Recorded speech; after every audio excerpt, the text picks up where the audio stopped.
तर प्राधान्याचा प्रश्न उद्योजकांना नोकऱ्या मिळवून देणं आणि इथली आर्थिक स्थिती सुधारणं, दरडोई उत्पन्न वाढवणं हा माझा पहिला कार्यक्रम असेल.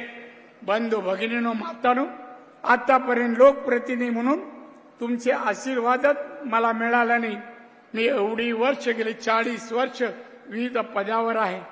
या पदावर काम करताना माझं कुठेही असलो तरी लक्ष एकच, माझं कोकण समृद्ध करावं, सुखी समाधानी हा समाज करावा, हा माझा ध्यास आहे आणि मी त्यासाठी प्रामाणिक प्रयत्न करतोय. माझ्या प्रयत्नाला माननीय आमचे देवेंद्र फडणवीस, आमचे उदय सामंत, सन्माननीय केसरकर साहेब साथ करताय. भविष्यात अशी साथ द्या.